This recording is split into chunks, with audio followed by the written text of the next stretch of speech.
Welcome back to our channel. But don't just scroll away, because what you're about to hear is not just a business story. This is a life story. A story of a boy who grew up in pain, who watched his father suffer, who lived in broken apartments and walked through life feeling invisible. And yet, he went on to build one of the most loved brands on earth. Not just a coffee shop, but a brand that changed how the world starts its day. And no, he wasn't born rich. No, he didn't have connections. No, he didn't even found the company he would one day transform. He was laughed at, rejected, and told, "No one will ever pay $3 for a cup of coffee." He heard no not once, not 10 times, but 217 times. And still, he did it. His name is Howard Schultz. And this is the story of how he turned a painful childhood into a billion-dollar brand, how he transformed coffee into culture, and how rejection became the fuel that made him unstoppable. And yes, while you listen, you're also improving your English, because we use clear, emotional, beginner-friendly storytelling that helps you learn new words, real-life lessons, and become fluent through stories. So grab your coffee, or your dreams, because this isn't just a story you'll remember. This is a story that might change your life. Part 1. The Boy Who Grew Up in Japan. Brooklyn, New York, 1953. Howard Schultz was born into a world where dreams were small, because life was hard. He grew up in the Bayview housing projects, a government housing project in a rough Brooklyn neighborhood where people survived paycheck to paycheck. His father was a delivery driver, no big job, no stability, no health insurance. One day he slipped on ice and injured his hip badly. And you know what happened? Nothing. No medical help, no compensation, no support, no voice. Howard watched his father, a strong man, become broken and hopeless overnight. He watched him sit on the couch, jobless, depressed, and filled with shame. There was no one to help, no one to care. Howard would later say, "That moment changed me. I saw what it meant to be a number, not a person. I promised myself, if I ever built a company, it would honor people, not crush them." He was just a boy, but that pain stayed in his soul. They were so poor, Howard used to feel embarrassed to bring friends home. He had no room of his own, no luxury, not even enough clothes sometimes. He said, "When you're that poor, you never forget it. Poverty leaves a shadow." But this shadow didn't kill him. It lit a fire inside him. Howard had no path laid out for success, but he had one superpower: determination. He played sports. He worked odd jobs. He sold newspapers. He saved money. And against all odds, he became the first in his family to go to college. But even that wasn't easy. He didn't go to Harvard. He went to Northern Michigan University on a football scholarship and worked as a bartender and salesman to pay for school. After college, he started working as a salesman for Xerox, one of the best sales training companies at that time. He was good, very good. But Howard wanted more. One day, he joined a small kitchenware company. His job? Sell coffee machines to local cafes. And that's when something unexpected happened. While analyzing sales reports, he noticed one small client in Seattle kept buying more machines than anyone else. He was curious, so he flew there to find out why. The company was called Starbucks. At that time, it had just 4 stores, and it didn't even sell coffee to drink, just beans, grinders, and equipment. But there was something about the people, the energy, the philosophy. Howard fell in love. He said, "There was something magical about Starbucks. I saw more than coffee. I saw warmth, authenticity, culture." And in that moment, a seed was planted. He quit his job. He joined Starbucks. But he had no idea that this small decision would lead to the biggest battle of his life. Howard Schultz had seen pain. He had felt invisible. He had been poor, hopeless, and humiliated. But he also had a dream: to build something better than what his father had, to build a company that respected people. And he had just found the perfect soil: Starbucks. What he didn't know yet was that the very people he admired would soon turn down his biggest idea. They would say, "That's not who we are." But Howard Schultz was no ordinary man. He didn't just sell coffee. He was about to sell a new way of life. Howard Schultz had joined Starbucks, a small company in Seattle. He was not the owner. He was not rich. He was just an employee. But inside him, something bigger was growing, a vision that nobody else could see. In 1983, Starbucks sent Howard to Milan, Italy, for a trade show. It was supposed to be a short business trip, but what he discovered there changed the direction of his life. As he walked through the streets of Milan, something caught his heart. There were espresso bars on every corner, busy, vibrant, full of people. But they weren't just drinking coffee. They were talking, laughing, sharing moments, connecting. The barista knew people by name. Customers didn't just come for coffee. They came for experience, emotion, community. Howard stood there, speechless. It was like stepping into a new world. This is it, he thought. This is what America doesn't have. We don't have this culture, this experience, this feeling. He didn't see coffee. He saw warmth. He saw belonging. He saw something human. When he returned to Seattle, Howard walked into the Starbucks office on fire with excitement. He told the founders, "We need to open coffee bars, not just sell beans. Let people drink the coffee here. Let's create that Italian espresso culture, right here in America." He was excited. He was confident. He was ready to build something new. But then came the answer that broke him. The founders of Starbucks, Jerry Baldwin, Zev Siegel, and Gordon Bowker, listened quietly. Then they said, "No, that's not who we are. We sell coffee beans, not serve drinks." They didn't believe Americans would ever go for it. They thought people wouldn't pay $2 or $3 for a cup of coffee. They thought it was too risky, too strange. Howard was stunned. This was his moment, his dream, his mission, and it was crushed. Howard didn't argue. He didn't scream. But inside he knew, if they won't do it, I have to do it myself. And so, with nothing but belief, Howard made the biggest decision of his life. He would leave Starbucks to start his own coffee bar. Howard was heartbroken. He loved Starbucks, but his dream was bigger than loyalty. So in 1985, he quit. He decided to start a company called Il Giornale, named after an Italian newspaper. But he had no money. He had to raise funds to start. Howard believed in his idea. He thought investors would too. But what happened? Rejection. After rejection. After rejection. He would walk into meetings full of passion and walk out with closed doors. Americans won't pay $3 for coffee. You're not Italian. This won't work here. You're dreaming too big. He was laughed at, ignored, and insulted. He said, "I was rejected 217 times. That number is burned into my brain." But he kept going, day after day, meeting after meeting, pitch after pitch, until finally, 30 investors said yes. He raised $400,000. And in 1986, opened his first coffee bar in Seattle.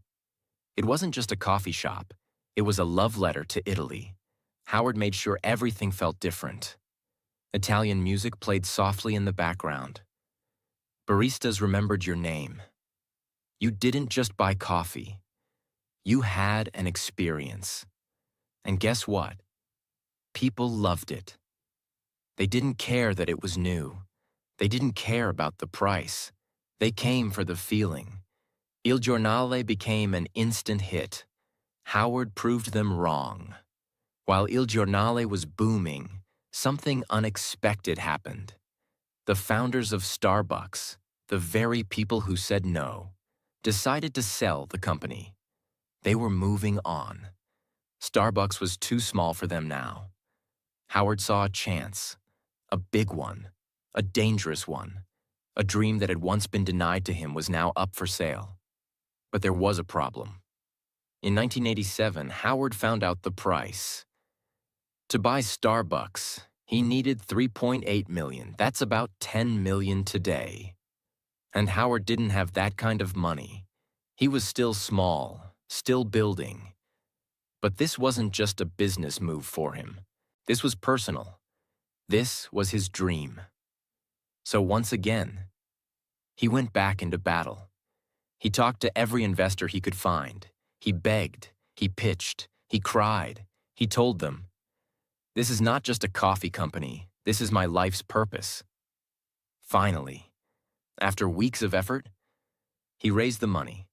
And in August 1987, at age 34, Howard Schultz bought Starbucks for $3.8 million, and he didn't just buy the company. He bought back his vision. Part 2. The coffee that became a culture. It was 1987. Howard had just bought Starbucks, but what did he actually buy? It wasn't a global brand. It wasn't profitable. It wasn't even a proper cafe. All it had was 6 stores, a small roasting plant, a confused brand identity, and a few dozen employees. The company did not serve coffee to drink. It only sold coffee beans, machines, and accessories. There were no lattes, no cappuccinos, no frappuccinos, and no music. Nothing you recognize today existed yet. Howard had a mountain to climb. Howard didn't just want to own Starbucks, he wanted to reinvent it. His mission was clear. Starbucks will not just sell coffee, it will sell an experience, a feeling, a third place between work and home. So he got to work. Howard had 3 key principles. 1. Create a human connection. Customers should feel seen, valued, and respected. 2. Design stores with emotion. Each store would be warm, inviting, with soft lighting, music, and a unique smell. 3. Make every cup feel personal. The baristas would remember names, smile, and make you feel like family. He didn't want to sell fast coffee. He wanted to build ritual, emotion, and community, just like he saw in Italy. Howard focused on tiny things that other businesses ignored. The smell inside the store. Never let food overpower the smell of coffee. The music. Every Starbucks had curated playlists to match the mood. The seating. Cozy, not cramped. The counters, designed so baristas and customers could talk comfortably. The lighting, always soft, never harsh. The names on cups, to make every customer feel special. And most importantly, the person behind the counter is not just making coffee. They are creating warmth. Howard believed the employees were the heart of the brand. He didn't call them staff or workers. He called them partners. Even part-time baristas were given. Healthcare benefits, stock options, training not just for skill, but for soul. This was revolutionary in America, especially for a coffee shop. Howard said, "If we treat our people well, they will treat our customers well, and everything will take care of itself." He made sure baristas looked customers in the eye, smiled, asked how your day was, remembered regulars. In Starbucks, you were not a number. You were a name, a person, a story. In 1987, after Howard took over, Starbucks had just 6 stores. No national presence, a huge vision but very little profit. Over the next 5 years, he grew Starbucks to 165 stores across cities like Chicago, Vancouver, and New York. But this growth wasn't random. Every location was carefully picked. Every store was designed to create community, not just sell coffee. Howard refused to franchise the stores. Why? Because he wanted to protect the experience. He said, "I want to control the quality, the emotion, the feeling. That can't be outsourced." Before Starbucks, most Americans had never heard of espresso, latte, cappuccino, macchiato, frappuccino. Howard made these words part of everyday life. He trained his staff and customers to learn them, patiently and respectfully. And slowly, the culture changed. People didn't just say coffee, they said, "Can I get a tall vanilla latte with soy milk?" Starbucks didn't just sell drinks. It educated, uplifted, and reshaped how people thought about their daily routine. Howard knew the power of branding. He didn't want just a good cup of coffee. He wanted customers to feel proud holding a Starbucks cup. So they invested heavily in clean, minimalist logo design, high-quality cup materials, consistent green and white branding, a sense of premium experience. Very soon, holding a Starbucks cup became a statement. I'm successful. I have taste. I take care of myself. This is my time. Howard realized something deep. People aren't just buying coffee. They're buying a moment of peace, a sense of belonging, a way to feel seen. And that's exactly what he gave them. For a few dollars, 3, 4, 5, people didn't just get a drink. They got a cozy seat, calm music, friendly conversation, a small break from the chaos of life. And that was priceless. By the early 1990s, Starbucks had expanded to several major U.S. cities. It was earning millions in revenue. Customer loyalty was extremely high. The brand was now seen as modern, classy, and cool. People went to Starbucks to read, to write, to have meetings, to fall in love, to take a break, to feel human. By the early 1990s, Starbucks was no longer just a Seattle brand. It had become a national sensation. The coffee shop was a cultural icon, a lifestyle statement, a business case study, and a morning ritual for millions. But Howard was not satisfied. He wasn't thinking about 100 stores. He was thinking 10,000. He wanted to take Starbucks to Europe, Asia, every airport, every corner of every city. And to do that, he needed serious capital. In 1992, Starbucks went public on the NASDAQ stock exchange. Ticker symbol, SBX. Stock price, $17 per share. Initial valuation, around $250 million. Howard Schultz, once rejected 217 times, now had built a company that Wall Street wanted to own. The IPO was a massive success. Starbucks stock skyrocketed in the first year. With fresh funding, Howard had the fuel he needed to expand faster than ever before. While Starbucks was expanding, something unexpected happened. In 1994, in Santa Monica, California, a small group of Starbucks baristas noticed something. Customers were asking for cold blended coffee drinks. At the time, Starbucks had no cold coffee menu. But these baristas didn't wait for approval. They experimented. They blended espresso with ice, milk, chocolate, whipped cream, and created something new. When Howard found out, he didn't punish them. He didn't say, "That's not in the manual." Instead, he tasted the drink and smiled. "This is brilliant," he said. "We're launching it nationwide." In 1995, Starbucks officially launched the Frappuccino.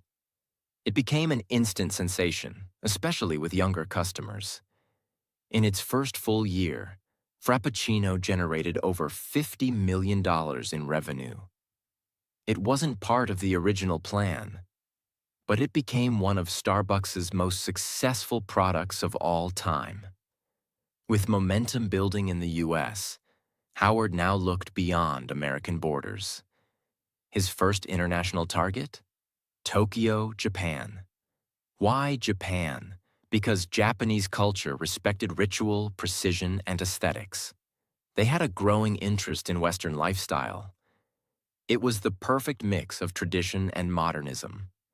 In 1996, Starbucks opened its first store outside the US, in Tokyo. And guess what? It was an overwhelming success. People stood in lines. It became a fashion statement, and it set the tone for future global expansion. After Japan came, UK, China, Singapore, South Korea, United Arab Emirates, Germany, and dozens more. By the end of the 1990s, Starbucks was in over 20 countries. As Starbucks grew, so did the numbers. By 1997, 1,400 stores. By 1999, 2,500 plus stores. Annual revenue, over $1 billion. Howard's net worth, over $100 million. But along with success came new challenges. When you grow from one store to 2,500 in a few years, quality control becomes a nightmare. Some problems started to appear. Inconsistency. Some stores felt warm and personal. Others felt cold and robotic. Overcrowding. Stores became too busy. People complained about long lines and noise. Overstandardization. The same colors, music, and design began to feel too corporate. Howard felt uneasy. I didn't want to build McDonald's. I wanted to build something meaningful. But now Wall Street was involved. Shareholders wanted faster growth, more stores, higher profits. Howard was now in a tug of war, between vision and velocity, between purpose and pressure, between soul and scale. At this point, Howard Schultz was not just a CEO. He was managing thousands of employees, overseeing global expansion, dealing with investors, protecting company culture. He was exhausted. In 2000, after building Starbucks for nearly 20 years, Howard made a shocking announcement. He was stepping down as CEO. Howard said, "I've taken the company as far as I can. Now it's time for someone else to take it higher." He stayed as chairman, but gave day-to-day leadership to Orrin Smith and later Jim Donald. The new leaders focused more on growth, stock prices, and systems. And at first, it worked. Stores kept opening. Profits kept growing. Stock prices kept rising. But something else was growing too. Disconnection.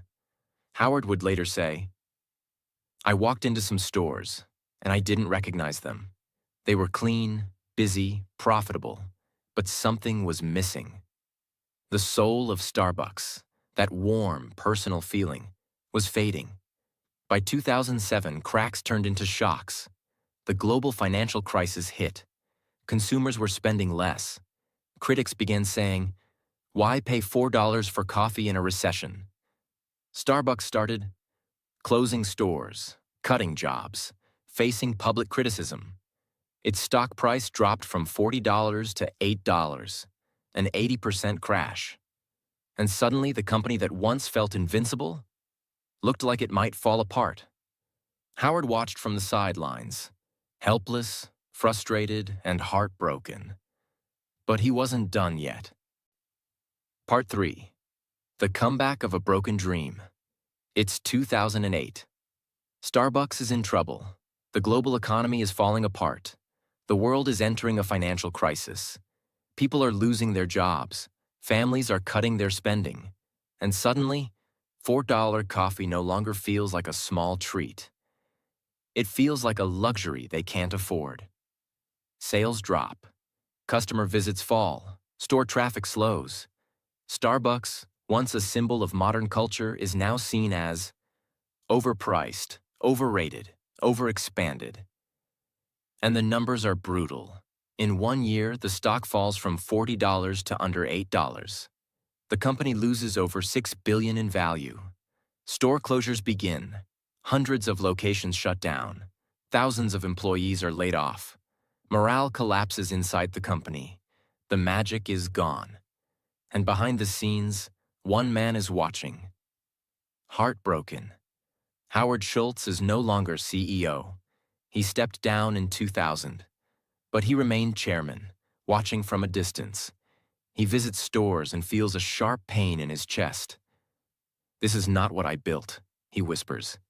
He sees dirty floors, distracted baristas, empty chairs, customers who feel rushed and invisible.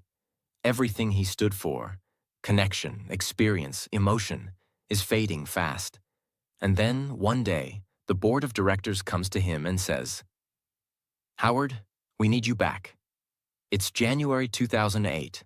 Howard Schultz, now 54 years old, steps back in as CEO of Starbucks. But this time, it's different. He's not coming back to lead a celebration.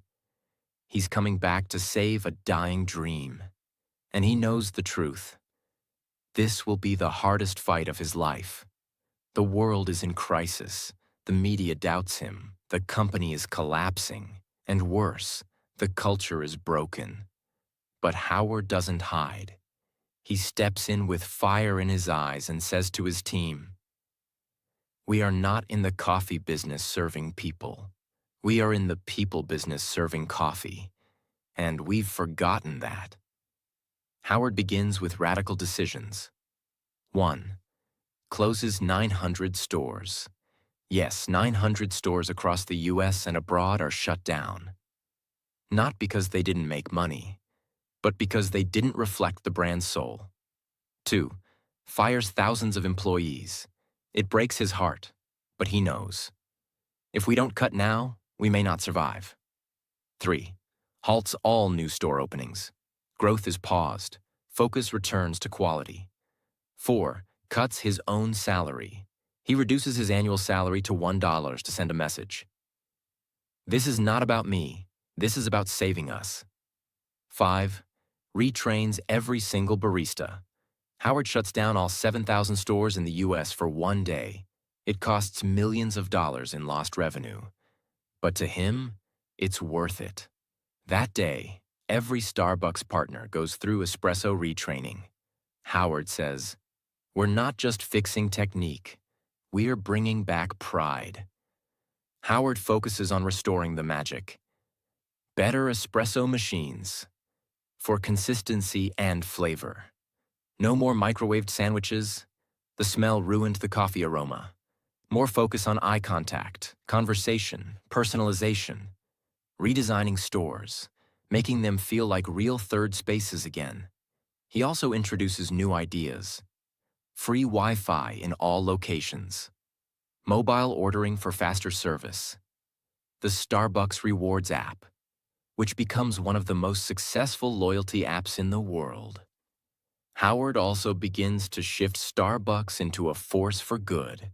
He increases investment in fair trade coffee, supporting small farmers in Latin America and Africa, ethical sourcing, ensuring farmers are paid fairly, sustainability, reducing waste, promoting recycling, diversity and inclusion, hiring more veterans, minorities, and refugees.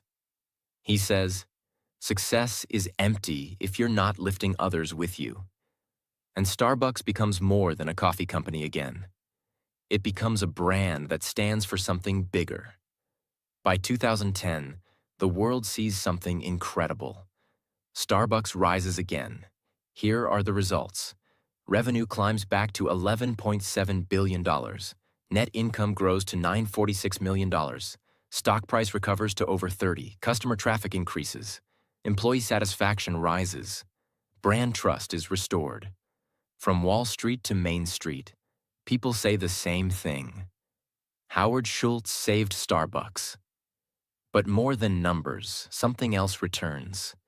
The aroma of real coffee. The sound of soft music. The sight of baristas smiling again. The energy of connection inside stores. The Starbucks experience is alive once more. Howard walks into a store in Brooklyn, not far from where he grew up. He sees a young barista hand a cup to an old man, smile, and say, "This one's on me today, sir. You always brighten our day." Howard smiles. "That," he says, "is what it's all about." Part 4. The Final Cup. Legacy of a Dreamer Who Never Gave Up. It's 2017. Starbucks has fully recovered. The brand is stronger than ever.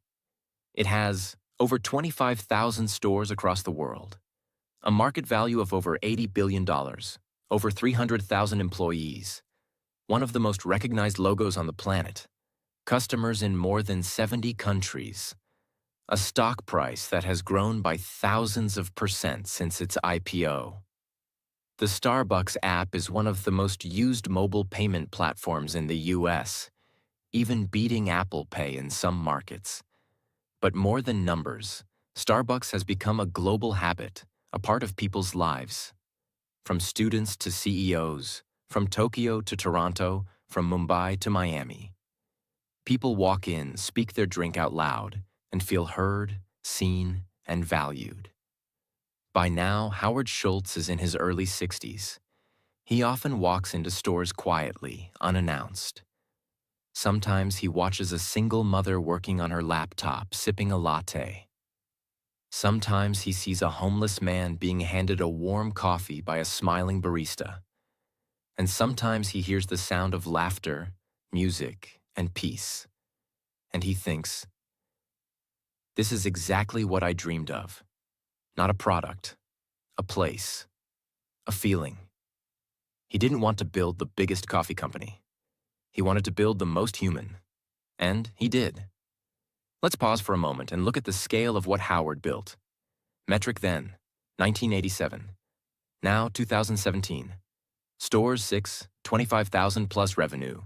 5 million year, over 22 billion year.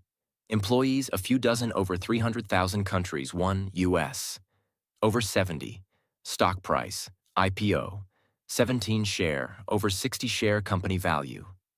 250 million over 80 billion. All this from a man who grew up in public housing, who saw his father suffer and promised he'd never let workers feel unseen again. In 2017, Howard Schultz once again stepped down as CEO, this time on his own terms. He said, "It's time for a new generation to lead, but I'm not leaving. I'm just passing the torch." He handed the leadership to Kevin Johnson, a former tech executive and longtime Starbucks board member. Howard remained chairman, still involved, still passionate, but no longer in daily operations. But Howard didn't retire to relax. Instead, he turned his energy toward social impact, human rights, veteran employment, helping underserved communities, fixing the American dream. He launched initiatives to hire over 10,000 military veterans, offer free college education to Starbucks employees through partnerships, provide employment to refugees and disadvantaged youth, advocate for racial and economic equity. Howard believed that companies have a responsibility bigger than profit. We are not in business to make money alone. We are in business to elevate humanity. Most people don't know this.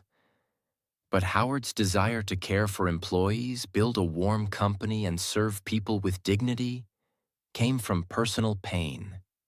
His father, Fred Schultz, was a delivery truck driver. One day he slipped on ice and injured his hip. He was fired.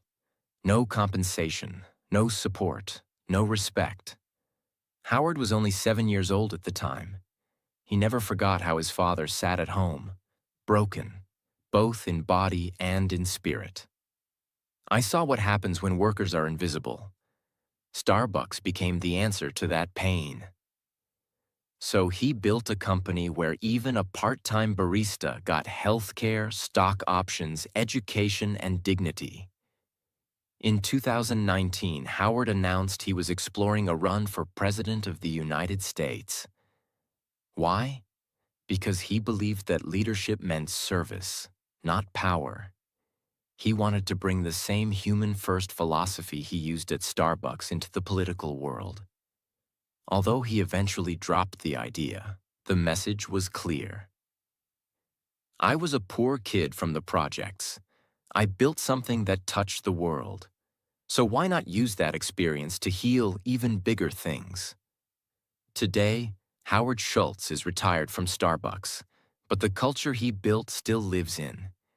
Every smiling barista, every warm cup of coffee, every customer who sits and feels at peace, every employee who is called a partner, not a worker, every morning ritual that begins with a name written on a cup.